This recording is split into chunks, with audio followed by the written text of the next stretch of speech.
Olá, tudo bem com você? Espero que esteja progredindo, espero que você esteja prosperando, espero que você esteja utilizando todo o seu potencial cognitivo, todo o seu potencial intelectual. O Criador nos fez de maneira plena, completa, mas por vários motivos, sejam eles educacionais, sociais, culturais, nós vamos nos adaptando ao que pode, nós vamos nos condicionando àquilo que está disponível para nós. E essa adaptação pode gerar, em uma boa parte das pessoas, uma redução do seu potencial. A educação formal que nós temos, seja no Brasil ou em qualquer país, por força do modelo como você tem que aprender, que é de maneira coletiva, fragmentada, acaba trazendo para nós uma percepção equivocada daquilo que nós podemos conseguir. Então passamos uma jornada de quase 20 anos para algumas pessoas, do ensino fundamental até uma pós-graduação, correndo atrás de uma média, buscando atingir uma nota mínima para assim a gente passar na prova, passar no bimestre, passar no semestre, passar de ano, concluir um curso. Apesar deste modelo fazer com que a gente atinja alguns resultados, vá progredindo, ele condiciona a maneira como nós podemos nos desenvolver e crescer. E nos coloca dentro de uma jornada escolhida normalmente por terceiros, em que você não tem a condição de desenvolver o seu máximo potencial. Esse é um assunto bem interessante e é um assunto que está ligado diretamente ao ser. Eu faço parte aqui junto com um grupo de empresários na cidade, em que nós desenvolvemos um projeto chamado Sertão Inovador. E um dos pontos cruciais deste programa, desta proposta, dessa ideia, é que o Sertão Inovador tem a ver com você ser tão inovador quanto qualquer pessoa em qualquer lugar do mundo. Apesar que geograficamente estejamos dentro do sertão, mas o seu ser, aquilo que compõe a sua estrutura de pensamento, aquilo que compõe a sua estrutura mental, emocional, da sua vontade, das suas deliberações, das suas decisões, daquilo que você tem construído ao longo da sua história, não depende muito do mundo externo, não depende se você está no sertão, no agreste, no litoral, no interior ou numa capital. Depende muito mais daquilo que está construído dentro de você. Depende muito mais daquilo que você construiu ao longo da sua história, internamente, do que externamente. Os fatores externos são a minoria que você consegue influenciar e decidir. A grande parte dos fatores externos não está sob o seu controle.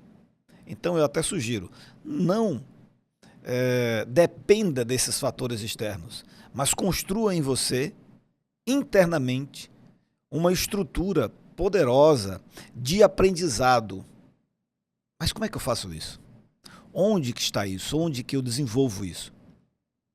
O nosso ser completo, muito bem feito pelo Criador, deu para nós uma máquina, a máquina mais poderosa que existe, que foi criada até hoje. Esta máquina é o seu cérebro. Este objeto tão pequenininho em relação ao seu corpo, mas que gasta tanta energia. Esse órgão fantástico que você e eu temos que desenvolver, construir, configurar, reconfigurar e fazer upgrades ao longo da nossa história. Como fazer isso é a grande questão. Como que eu desenvolvo ele é a grande busca que eu e você deveríamos fazer. Quando eu desenvolvo um projeto, quando você se propõe a fazer uma atividade, duas coisas vão entrar em choque, duas coisas vão entrar em conflito e dois métodos vão ser muito bem visíveis. E meio que a gente consegue perceber isso no dia a dia com as pessoas. Um é a sua capacidade de focar em algo para ter resultado concreto. Ter resultado em alguma proposta, em algum projeto, depende bastante da sua capacidade de foco. A concentração de luz, de energia em um determinado ponto faz com que o resultado daquela concentração seja maior ou menor e o resultado vai ser visível. Se você tem uma capacidade muito grande de energia em um único ponto, você tem um poder fabuloso. Uma luz bastante focada num item, se você pegar uma lente, pegar a luz do sol que está difusa e usar uma lente, aquela energia ela acaba sendo concentrada e você pode gerar daquilo ali um fogo, por exemplo. Por quê? Já está vindo a luz e não tem fogo sendo gerado normalmente. Ela gerou por causa da concentração. O foco que foi dado em algo aumenta o poder. O grande desafio no século XXI é que esta concentração de energia e concentração de pensamentos e concentração de ação, dando um foco, para alguns até um hiperfoco, pode gerar um prejuízo no outro lado da moeda. Se um lado é importante que a gente tenha foco para a gente obter resultado, isso aí já foi comprovado, os empreendedores mais bem-sucedidos são aqueles empreendedores focados. Atletas bem-sucedidos são atletas focados naquilo que eles precisam fazer.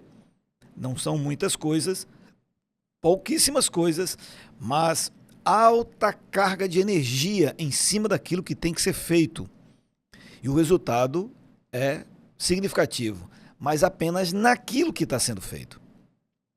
Se você, por outro lado, quer expandir o seu potencial, se por outro lado você quer crescer, você quer ter um resultado maior do que apenas aquilo que o foco te deu, você precisa desenvolver uma mentalidade criativa, uma mentalidade não mais apenas focada, ela tem que ser um pouco mais difusa. E aí é sempre um grande desafio juntar essas duas coisas. Mas por que o pensamento difuso também é importante? Para que você consiga criar coisas novas. A criatividade não está no acúmulo e concentração de pensamento, de energia. Está na pulverização. Quanto mais repertório você tiver, mais conteúdo o seu cérebro terá para construir pontes novas, soluções novas, projetos novos, saídas novas. Uma mente criativa é uma mente que tem múltiplas opções. Aqui a gente gera um certo dilema, porque nós acabamos encontrando no dia a dia pessoas que transitam nesses dois lados. O lado extremamente concentrado, pessoas hiperfocadas naquilo que fazem, e outras pessoas que são mais difusas. Elas fazem várias coisas ao mesmo tempo, elas fazem múltiplas atividades. Ambas importantes, principalmente dependendo do que você vai precisar. Qual a sua necessidade? Qual é o seu projeto? Qual é o seu foco? Principalmente qual o resultado que você quer adquirir? As atividades tanto do pensamento difuso, mais amplo, mais aberto, ou de um pensamento mais concentrado, dependendo daquilo que você quer, a necessidade vai fazer com que ambas tenham o devido resultado. Transitar nas duas áreas é a melhor das opções. Fisicamente, nós temos esta representação em nosso cérebro. E não é novo, esse conhecimento já tem algum tempo, em que todos nós temos distribuído no nosso cérebro o lado direito o lado esquerdo.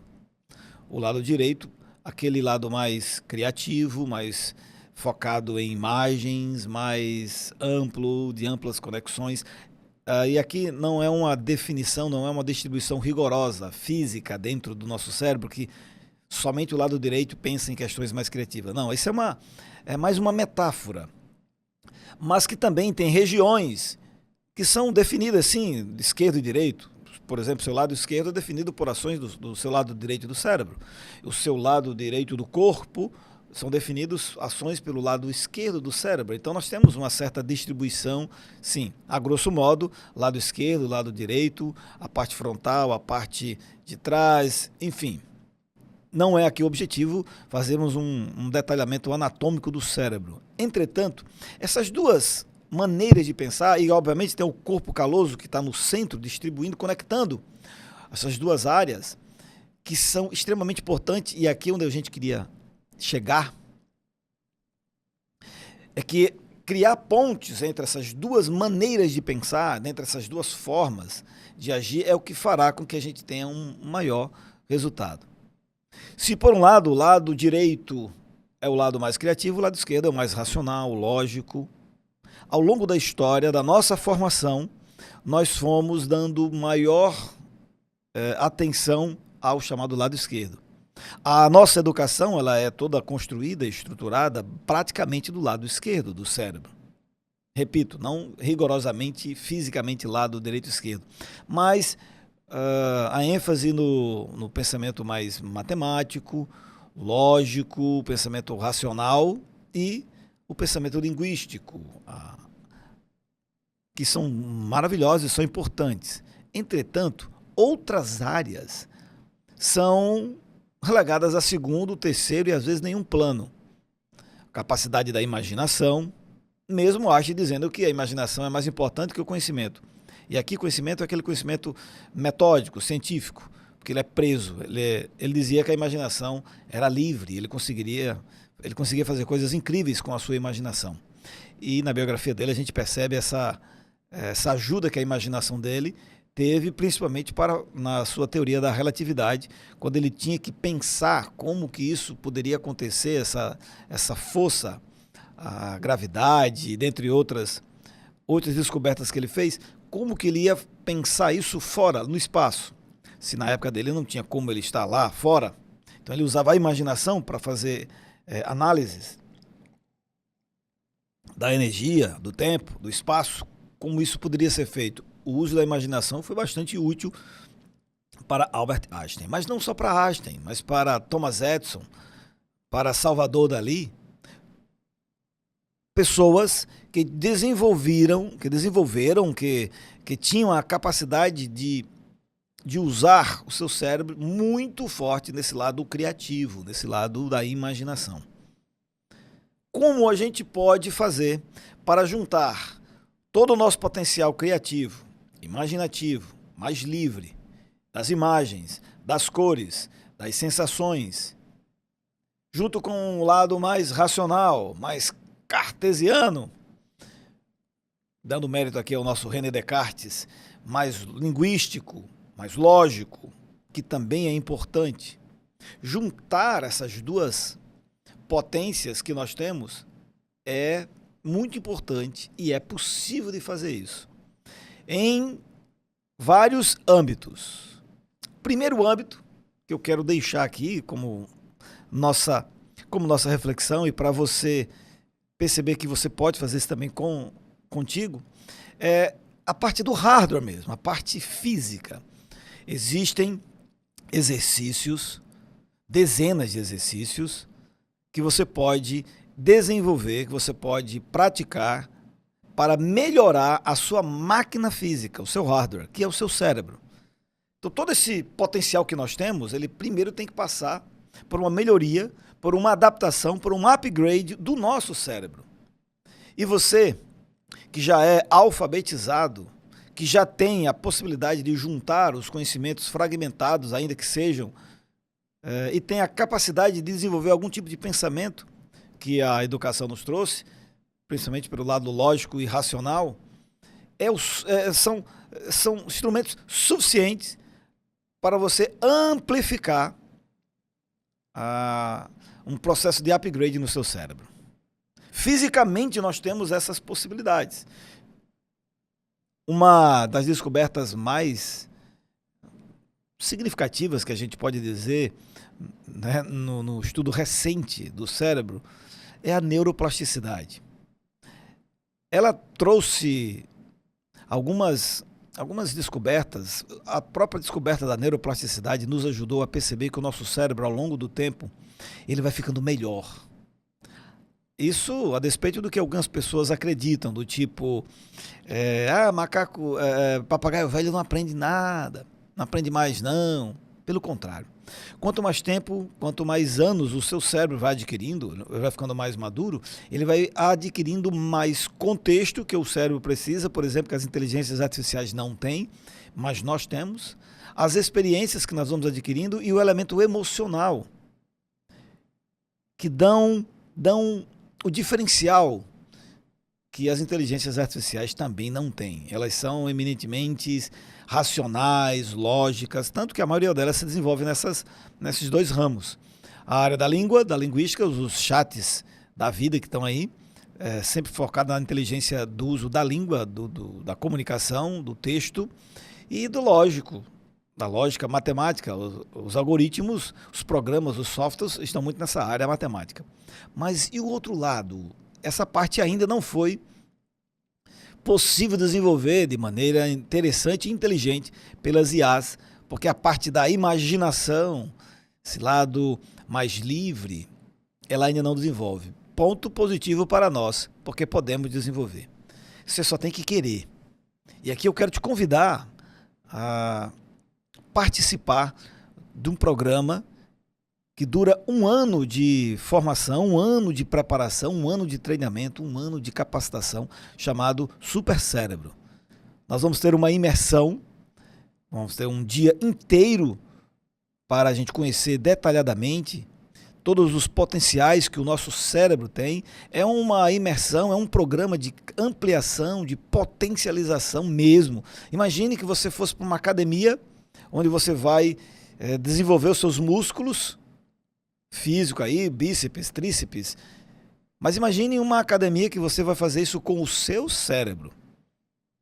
Então, é possível a gente desenvolver uma série de exercícios, uma série de conhecimentos que ao longo da história foram ficando aí em poucos grupos, poucas pessoas tendo acesso para desenvolver e amplificarem muito o seu potencial cerebral.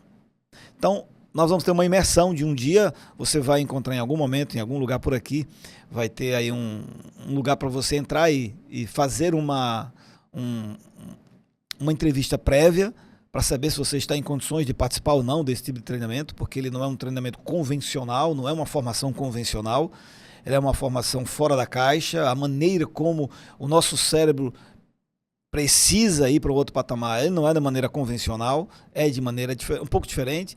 Então a gente tem uma entrevista para você participar. Caso você seja aprovado, você poderá participar na data que vai estar em algum lugar aqui desse vídeo. Nós vamos ter uma imersão de 8 horas, um dia de trabalho juntos. Depois teremos 1 mês de encontros, 1 mês de encontro depois da imersão. E logo, durante esse mês, nós vamos revisar cada ponto, vamos fazer os exercícios, vamos ter nossos encontros online. E depois mais 11 meses de acompanhamento 24/7 com todo o apoio tecnológico que a gente vai estar disponibilizando para quem quiser, para quem tem dentro de si essa percepção de que pode amplificar muito mais a sua máquina fabulosa chamada cérebro. Muitos estudiosos dizem que nós temos basicamente 3 cérebros, né? Eles ficam brincando, que é o próprio cérebro, o coração e o intestino.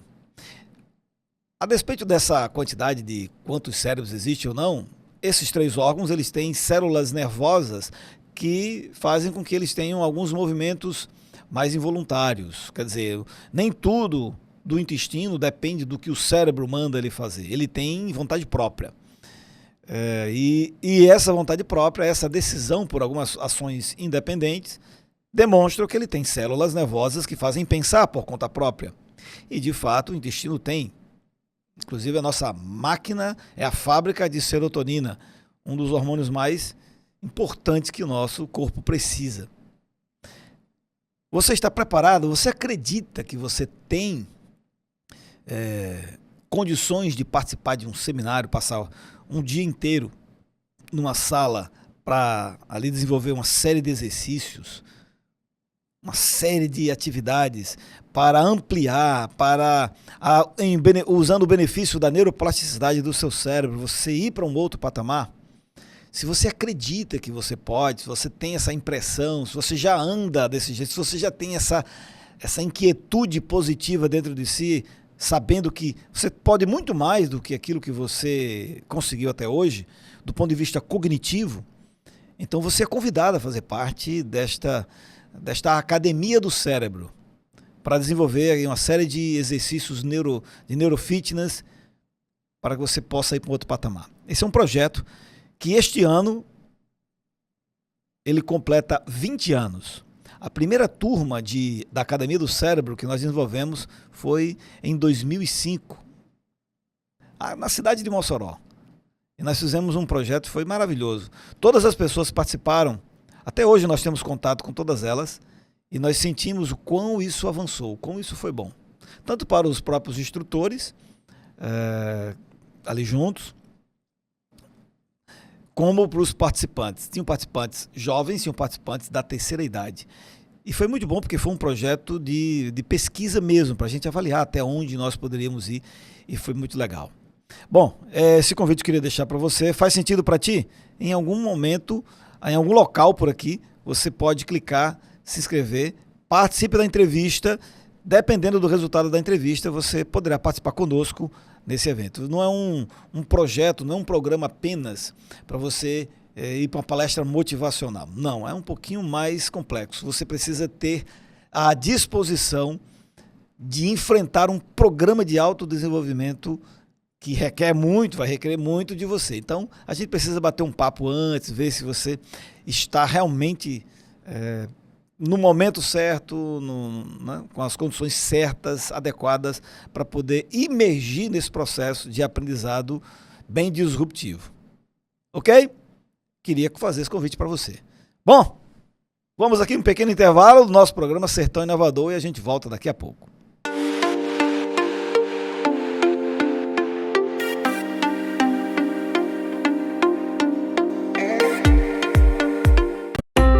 A nossa TV está presente em todos os cantos. Somos a única de Mossoró presente em todas as redes de TV a cabo da região. TCM Telecom, BrisaNet e Telecab. Estamos também nas redes sociais e na nossa página www.nossaTVAovivo.com.br. E você também pode assistir pelo seu celular baixando o nosso aplicativo. Acesse agora a Google Play ou Apple Store e baixe o aplicativo Nossa TV ao Vivo. Nossa TV, pra você. Joana, Lucas e Emily. Sabe o que essas e outras mais de 1.500 crianças e adolescentes atendidos pela Casa Durval Paiva têm em comum? Todos são unidos por um mesmo sentimento: a esperança. A Casa Durval Paiva, de apoio à criança com câncer, transforma os seus valores em atitudes. Porque, mais do que concreto, a Casa Durval Paiva, de apoio à criança com câncer, é feita de pessoas que amam pessoas, de sonhos que abraçam a fé, de esperança que brota no coração de quem nasceu para vencer desafios.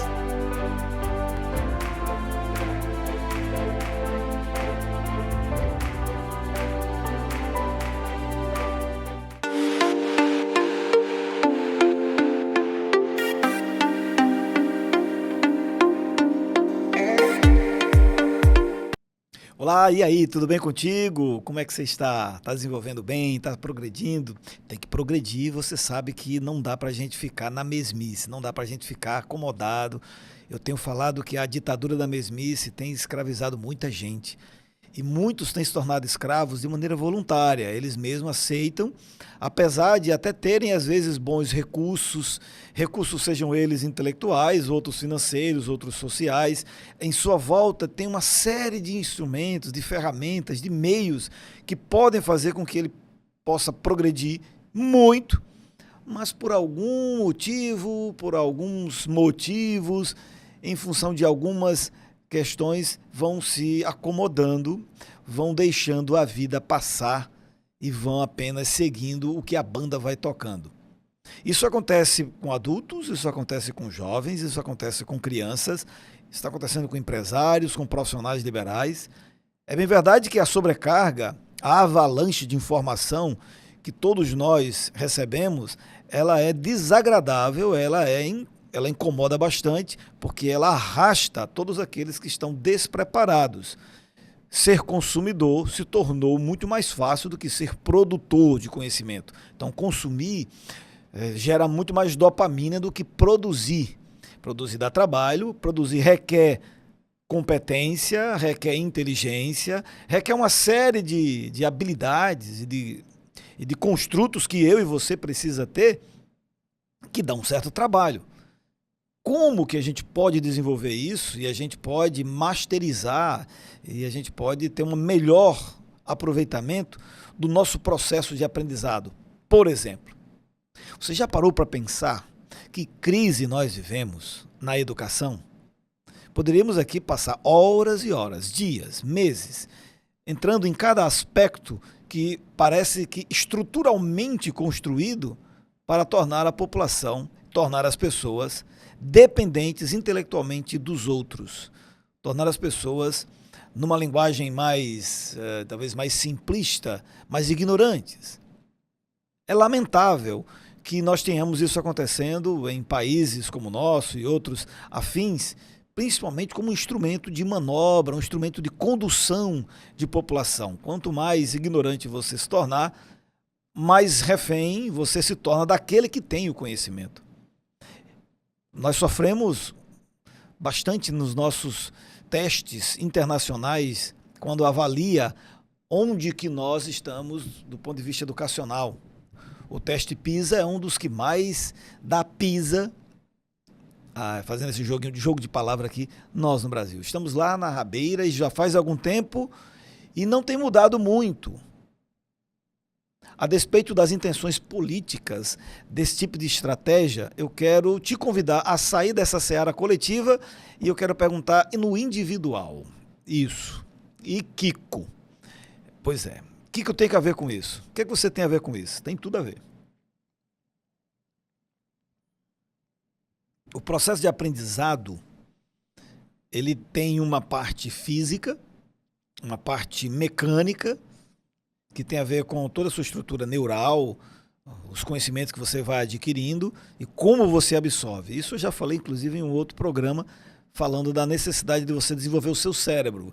Então tem um item aí que é desenvolver o cérebro mesmo. Tem exercícios, tem maneiras de como você pode amplificar a musculatura neuronal. Tem coisa para isso aí, dá para você fazer. Mas hoje eu queria falar do conteúdo, daquilo que da matéria-prima, daquilo que você precisa para você ampliar o seu potencial cerebral, porque uma máquina por mais que ela seja poderosa, sem matéria-prima, ela não vai fazer nenhum processo de transformação. E quando a gente fala de transformação, eu estou falando de educação. O que era educação se não transformação? Se alguém entra numa sala de aula e sai do mesmo jeito, ela só passou o tempo dela. Mas se ela entrou numa sala de aula, se durou 1 hora ou 1 ano, e ao término daquele momento, daquele processo, ela saiu diferente, melhor, então nós temos ali transformação. Para mim, essa é a definição, uma das principais definições de educação. É preciso você ser transformado quando você passa por um processo de educação. Mas como que eu posso desenvolver isso? Nós temos os instrumentos formais, os procedimentos formais, as máquinas formais, que nós também chamamos de escolas, sejam elas públicas ou privadas, que ao longo dos séculos estruturaram uma maneira de você aprender. Essa é uma maneira dentro daquilo que os institutos e as instituições formais estabeleceram como critério mínimo. Na cabeça de alguém foi estabelecido isso, para que você possa aprender o que outros decidiram que você tem que aprender. E aí você é submetido a isso desde do primeiro ano, ali, na verdade, já quando você ainda está na pré-escola, isso já começa esse processo. E você vai desenvolvendo um processo de aprendizado, que são, ou até hoje, continuam sendo objeto de pesquisa. Há vários modelos, há várias maneiras de você absorver conhecimento. Existem algumas escolas de como você desenvolve isso. Aqui a escola fala como conjunto de disciplinas que experimentaram ao longo da história como que eu adquiro conhecimento. Os gregos tinham uma maneira de estudar. Na Idade Média, havia uma maneira de estudar. Os romanos tinham uma maneira de estudar. Depois nós chegamos, digamos, na Idade Moderna, que os reflexos temos ainda nos dias de hoje. Na era ali do Iluminismo, nós começamos a descobrir uma nova maneira de estudar. Estamos em pleno século XXI e nós temos também outras maneiras que foram sendo experimentadas. Algumas deram certo, outras não deram certo. E por decisões políticas, alguns continuam presos a modelos que não deram certo. Estão ali enganchados nesse negócio, nesse imbróglio de quando é que vai melhorar, vai tomar decisões para que as nossas crianças e os adultos também possam aprender. E aprender de maneira mais acelerada, de maneira mais sólida, socialmente responsável, dentro de todos os outros aspectos, social, econômico, familiar, espiritual, enfim, né? Todos os elementos que compõem a estrutura de uma sociedade. Ao longo da história, nós fomos tendo vários modelos de aprendizados. Alguns deram muito bem, funcionaram. Se você analisar, por exemplo, o século XIX, cheio de cientistas, cheio de gente descobridora, eu, inclusive, tenho algumas leituras que eu fico impressionado como o século XIX aconteceu tanta coisa no planeta Terra, do ponto de vista do conhecimento, que nós, agora no século XXI, 20 e 21, temos algumas coisas interessantes aqui.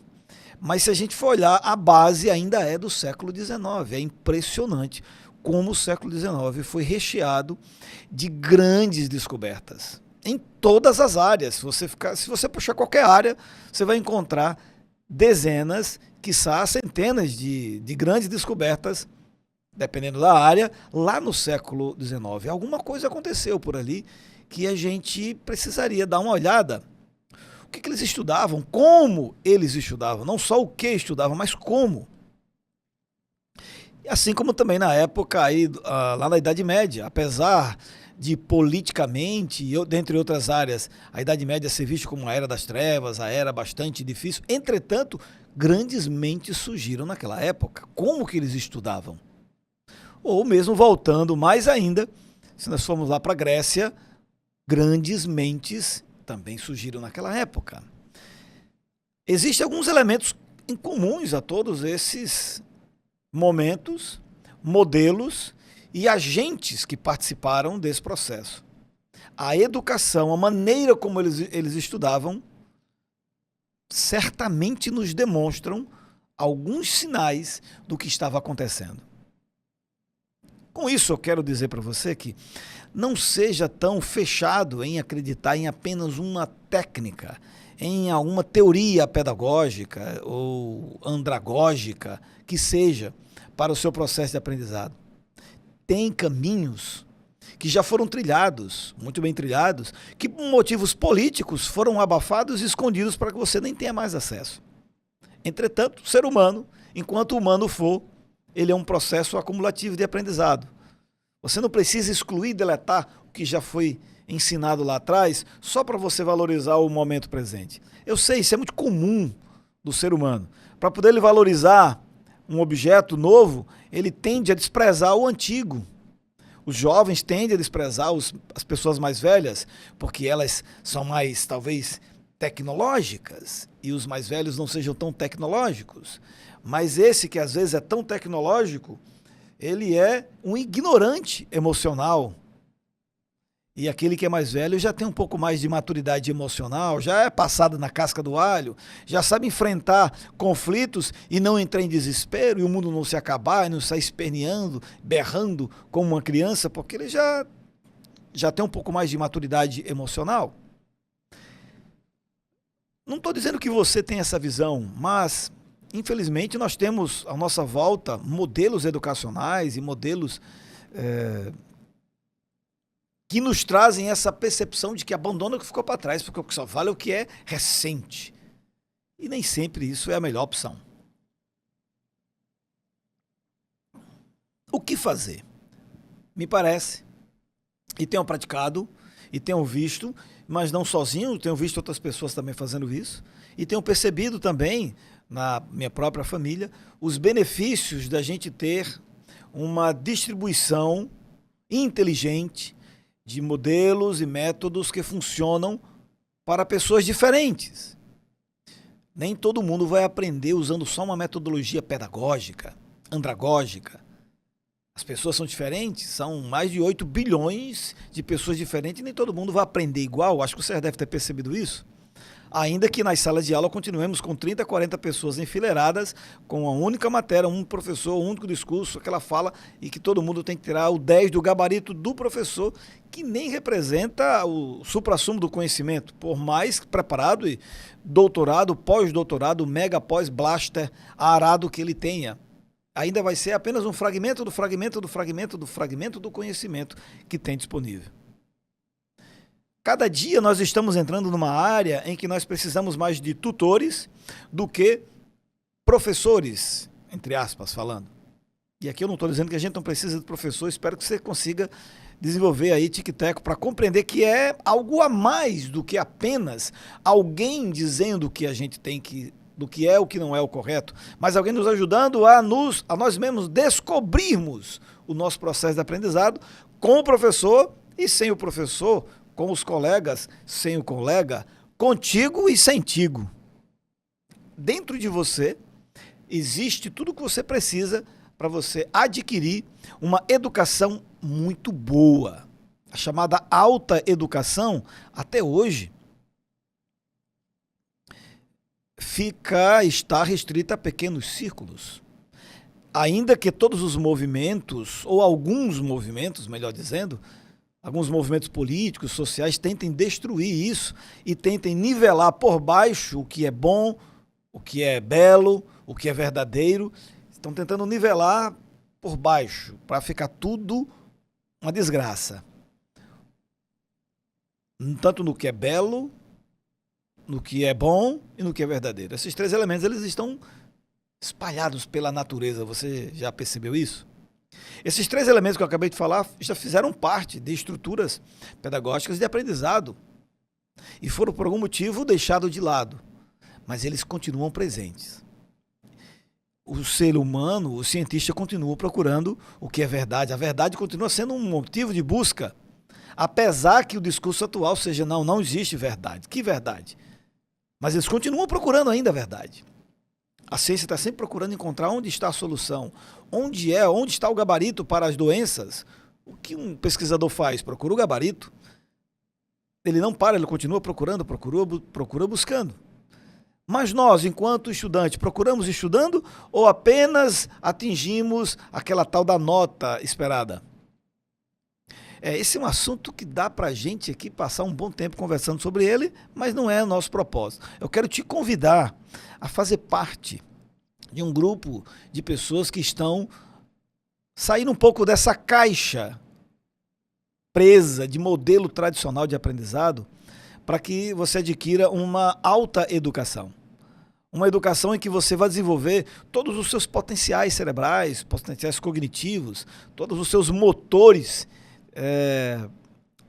cognitivos para que você amplie, passando também pelo aquele conhecimento tradicional de matemática, de lógica, de linguística, mas também das artes, mas também da música, mas também da cultura, mas também da parte de sociologia, compreendendo o mundo não apenas só por um viés, mas por vários caminhos que nos ajudam a entender a história da humanidade, onde nós estamos. Essas criaturas maravilhosas, chamada espécie humana, o Criador nos deu a possibilidade de compreendermos a nós mesmos pela história da criação. E é muito interessante que o livro mais sólido, mais comprado, porque praticamente é um livro que não se vende, o livro mais comprado é um livro de história da humanidade, da relação dessa humanidade entre si e o seu Criador. Eu estou falando da Bíblia. Esse é um livro fantástico que tem alguns milênios para desespero do todo e todos aqueles que querem valorizar o que é odierno, apenas as coisas atuais. E isso não vai mudar pela própria natureza humana de buscar compreender a sua origem, a sua história. O que você tem feito pela sua educação? E agora eu quero falar de você que já tem, entre aspas, uma educação. Ao longo da história, eu vou dar aqui um exemplo do Leonardo da Vinci. Vou ficar só nele. Eu podia ter falado de Thomas Edison também, Salvador Dalí. São alguns exemplos que compõem uma gogia que foi relegada e até hoje ela é desprezada, ela não é muito valorizada. Mas é justamente esta gogia que eu quero te apresentar. Nós temos a pedagogia, criada lá desde a Grécia, pelos pedagogos que educavam, cuidavam de crianças, e depois isso foi sofisticando e hoje é utilizado para ensinar as crianças. Fantástico, que nós precisamos, que as crianças precisam de adultos que ensinem o caminho correto, inclusive isso está na própria Bíblia. Precisamos de professores, de pedagogos, de profissionais de educação para dar uma referência do que é o verdadeiro, do que é bom, do que não é bom, do que é certo, do que não é certo, do caminho adequado que uma criança precisa, já que ela não tem tantas referências e estruturas cognitivas suficientes para poder ela se desenvolver. Então precisa de pedagogos. Para os adultos, nós conhecemos a chamada andragogia. É como o adulto aprende. Isso é muito importante, porque as pessoas vão aprender, mesmo como adulto, a gente não para de aprender. Você concorda comigo? A gente não para de aprender. E a andragogia nos ajudou muito, temos vários pedagogos aí que entraram nessa área, temos alguns profissionais de educação que nos ajudaram bastante com essa perspectiva da andragogia, onde os adultos, mesmo que sejam analfabetos ou já alfabetizados, podem aprender. Mas eu quero trazer para você uma gogia diferente, é a chamada eutagogia. Você já parou para pensar sobre ela? O Thomas Edison tinha isso, o próprio Einstein tinha a eutagogia muito forte, Salvador Dalí, como eu disse aqui, dentre dezenas, centenas, milhares de outras pessoas já desenvolveram e algumas continuam desenvolvendo hoje, mas de uma maneira meio que quase clandestina, porque você falar para alguém que você tem que ser autodidata, isso parece uma agressão para muitas pessoas, ou parece algo muito estranho. E aqui eu dispenso mas respeito todas as correntes políticas e educacionais que são contrárias à eutagogia. Mas, no século XXI, a eutagogia, eu posso até estar enganado, mas ela provavelmente vai dominar os modelos e os processos educacionais. Porque com o surgimento da inteligência artificial, nós temos hoje condição de aprender quase tudo que a gente queira aprender, porque temos meios à nossa volta que nos permitem aprender. O professor acaba se tornando mais um curador para nos ajudar com sua sabedoria, com seu contexto, com seu conhecimento e experiência, quais os melhores caminhos que nós podemos seguir e amplificar nosso processo de aprendizado. Eu quero te convidar a fazer parte de um processo de aprendizado chamado eutagogia. A autoeducação usando escolas portáteis, caminhos de amplificação, complementar a sua formação tradicional, mas que tem um poder igual ou até maior de crescimento para você. Seja você aí um jovem que está no ensino médio, seja você um universitário ou até mesmo você que já concluiu, mas sabe que precisa continuar aprendendo. Ou você que entrou aí na terceira idade, na geração prateada, mas que tem dentro de você fome e sede de conhecimento.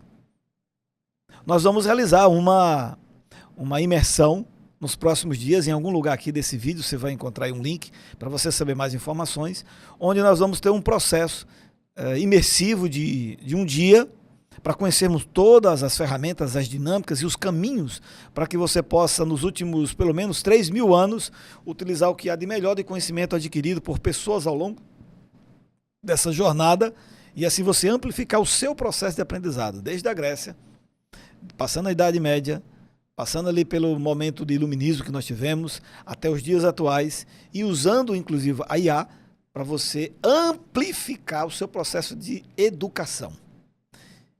E aí você pode adquirir, ter uma educação que complementa aquilo que a educação formal, infelizmente, não tem entregue, não consegue entregar. Por vários motivos, e um deles você sabe que são motivos políticos. Mas você, autônomo, você, indivíduo, você deve ser autônomo nessa escolha e você pode usar a eutagogia para isso. Então, quero te fazer esse convite a participar dessa imersão e depois ela vai ter um princípio de 30 dias de aplicação para você ir treinando e depois mais 11 meses, um total de 1 ano, para você conseguir fazer toda a jornada, conseguir ter acesso a todo esse arcabouço de conhecimento estruturado, livros muito bons que você nunca ouviu falar, nem vai ouvir se alguém não abrir para você essa caixa de Pandora aí, que infelizmente é deixada de lado pela educação tradicional. Você pode sim adquirir isso, você pode, através do autodidatismo, aprender o que você quiser, e rápido. É só usar os meios certos, as ferramentas certas, as conexões corretas, claro, pagando um preço de também se debruçar sobre esse assunto. Não vai ser um download aí na sua cabeça. Pelo menos ainda não. Talvez no futuro isso seja possível. Por enquanto, é necessário você ter acesso às ferramentas e colocar em prática e estudar. Faz sentido? Se não faz sentido, tá tudo em paz também. Mas se faz, não deixe passar essa oportunidade e venha fazer parte desse grupo de pessoas que já estão trabalhando nesse sentido aí, nessas comunidades de aprendizado muito importante, que complementa a educação formal. Ok? Procure aí embaixo, você vai encontrar um link. Entre em contato conosco para você saber já aí das próximas turmas, já para você fazer parte presencialmente, depois nós continuarmos à distância, inclusive com o uso de terapeutas literários. Maravilhosos, são mais de 400 livros muito bons que nos ajudam em problemas que a gente tem. Os livros eles podem nos ajudar. Isso é uma área chamada biblioterapia, o uso dos livros.